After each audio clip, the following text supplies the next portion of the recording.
तो becoming the best version of your self को ही अपना पर्पस बना लो। और इस वीडियो में हम जानेंगे कि वो क्या 5 चीजें हैं जो आपको आपका बेस्ट वर्जन बनने में रोकती हैं, यानी 5 हिंड्रेंसेस ऑफ सेल्फ मास्टरी। और हाँ, हिंड्रेंसेस मतलब होता है रुकावट या बाधाएं। ओके, सो इससे पहले कि हम लोग 5 हिंड्रेंसेस के बारे में बात करें, पहले हम ये जान लेते हैं कि हमको अपना बेस्ट वर्जन बनने की क्या जरूरत है और पर्पस और इसका क्या रिलेशन है। तो सुनो, किसी भी टाइम आपको आपका पर्पस मिल सकता है। आपके साथ किसी भी टाइम कुछ भी ऐसा इंसिडेंट हो सकता है जिसके बाद आपको लगेगा कि और कुछ ठीक हो ना हो, इसको जरूर चेंज कर जाऊंगा मैं और यही मेरी लाइफ का पर्पस होगा।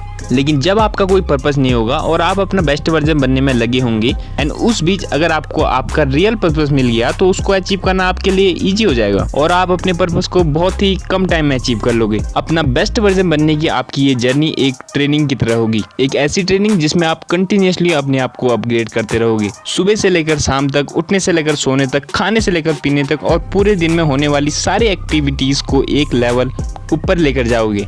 एंड लिसन केयरफुली, एक लेवल अपग्रेड करने का मतलब ये बिल्कुल भी नहीं है कि आप जितना सो रहे हो उससे 1 घंटा ज्यादा सोओगे, जितना खा रहे हो उससे ज्यादा खाओगे, एक्सेट्रा एक्सेट्रा। नो, ऐसा बिल्कुल मत करना। यहाँ अपग्रेड करने से मतलब है सारे पॉजिटिव थॉट्स को, सारे पॉजिटिव एंड गुड हैबिट्स को अपनी लाइफ में लाना, पहले से ज्यादा स्ट्रॉन्ग बनना एंड मोस्ट इम्पोर्टेंट अपने नॉलेज को अपग्रेड करो। मास्टर बनो खुद के, यानी सेल्फ मास्टरी। ओके, अब बात कर लेते हैं 5 हिंड्रेंसेस ऑफ सेल्फ मास्टरी के बारे में, यानी वो 5 रुकावट जो सेल्फ मास्टरी की जर्नी में आती हैं। Number 1, not having control on your senses. इस चीज़ का एक बहुत अच्छा एग्जांपल दूँ तो हर वो चीज़ जो आपको पता है कि आपके लिए और आपके फ्यूचर के लिए अच्छी नहीं है, हार्मफुल है, बट स्टिल आप उस चीज़ को करते हो फॉर अ टेम्परेरी प्लेजर। यानी पता हो आपको कि ये चीज़ मेरे लिए और मेरी हेल्थ के लिए ठीक नहीं है, लेकिन आप फिर भी उस चीज़ को करते हो क्योंकि आपको मज़ा आता है। जैसे वायलेंस एंड न्यूडिटी जैसी चीज़ें देखना, हेटफुल गॉसिप्स एंड अब्यूजिव चीज़ें सुनना, अनहेल्थी चीज़ खा लेना, यानी जीभ में कंट्रोल ना होना, कुल मिला के अपनी इंद्रियों में कंट्रोल ना होना। आई थिंक ये सबसे इंपॉर्टेंट पॉइंट है जो किसी भी पर्सन को सेल्फ मास्टरी में रोकता है। सो सेंसेस को कंट्रोल करना सीखो और उनको कंट्रोल करो, और कैसे करें वो भी जानना है तो कमेंट्स में #how लिख देना। अगर 10 कमेंट्स आ गई तो जल्द ही इस टॉपिक के ऊपर वीडियो आ जाएगी। Number 2, negative emotions. So the second hindrance of self-mastery is negative emotions. Negative emotions like hate, anger, jealousy, fear, lust, greed, etc. इस तरह के नेगेटिव इमोशंस ना सिर्फ आपको सेल्फ मास्टरी में रोकेंगे बल्कि किसी भी चीज को पीसफुली अचीव नहीं करने देंगे। बट भले ही ये नेगेटिव इमोशंस हैं, लेकिन फिर भी इन इमोशंस से हेट मत करो, क्योंकि ये इमोशंस आपने खुद पैदा नहीं किए हैं। ये इमोशंस सब में जन्म से ही होते हैं, और ना ही इन इमोशंस से लड़ने की कोशिश करो। बस जब भी ये इमोशंस आए इनको साइलेंटली ऑब्जर्व करो। मत भूलो कि आप और ये इमोशंस अलग अलग हो। Emotions are temporary and you are permanent, and you means your soul. एक टेक्निक बताता हूँ इन एंगर, जेलसी, हेट जैसे इमोशन से डील करने की। जब भी आपको एंगर, फियर, हेट जैसे इमोशंस आए, कोई भी हैवी एक्शन लेने की वजह अपनी आंखें बंद कर इनमें फोकस करो। भूल जाओ बाहर कोई दुनिया है, बस आंखें बंद करो और ऑब्जर्व करो। इस तरह तुम इन इमोशंस को जल्द ही रूट से खत्म कर पाओगे। नंबर 3, आलस और अकर्मता। आई थिंक ये एक ऐसा पॉइंट है जिसको ब्रीफली एक्सप्लेन करने की जरूरत नहीं है। देखो, आलस का डायरेक्टली मतलब है कंफर्ट जोन और अकर्मता का मतलब है इनएक्शन। एक्चुअली ये दोनों एक दूसरे से कनेक्टेड हैं। जब कोई कंफर्ट जोन में होगा तो उसका कोई भी पॉजिटिव एक्शन लेने का मन नहीं करेगा, यानी इनएक्शन। जो हमारा अनकंट्रोल्ड माइंड होता है ना, वो हमेशा टेम्पररी प्लेजर ढूंढता है, वो हमेशा कंफर्ट में रहना पसंद करता है। वो कोई भी ऐसा कर्म नहीं करना चाहता जिसमें एफर्ट लगे।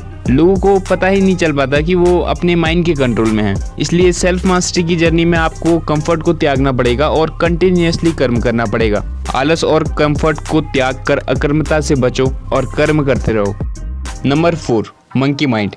मंकी माइंड का मतलब है अनस्टेबल माइंड, यानी ऐसा माइंड जो स्थिर नहीं रहता। जैसे मंकी एक जगह स्टेबल नहीं बैठता, वो हर वक्त कुछ ना कुछ हरकत करते रहता है, वैसे ही हमारा अनस्टेबल माइंड भी है। इस मंकी माइंड वाले हिंड्रेंस को आप 2 तरीके से समझ सकते हो। First, mental level. जब आप कुछ सोच रहे हो या किसी चीज में फोकस कर रहे हो और थोड़ी देर में आपका फोकस हटता है और आप कुछ और सोचने लग जाते हो, और फिर वहां से कुछ और फिर कुछ और ऐसे ही आप अपने दिमाग में घूमते रहते हो, और फिर आपको याद आता है अरे मैं तो इसमें फोकस कर रहा था। सेकंड, फिजिकल लेवल, यानी जब आप कोई काम या जॉब कर रहे हो और थोड़ी टाइम में आपको लगता है कि यार इसमें मज़ा नहीं आ रहा, इससे अच्छा तो मैं वो काम कर लेता, और थोड़ा टाइम वो काम करने के बाद लगता है कि इससे अच्छा तो मैं कोई दूसरा काम कर लेता, ये मुझे सूट नहीं कर रहा, और ऐसे ही घूमते रहते हो किसी भी काम को पूरा किए बिना। वो काम कुछ भी हो सकता है, कोई बुक, कोई कोर्स, कोई जॉब या कुछ भी। एंड ट्रस्ट मी, ये वाली प्रॉब्लम मैंने खुद फेस की है। एंड ये दोनों ही problems specially lack of focus की वजह से होती हैं और एक कंसंट्रेशन से ठीक भी हो जाती हैं। बट ये मंकी माइंड सेल्फ मास्टरी की जर्नी में रुकावट है।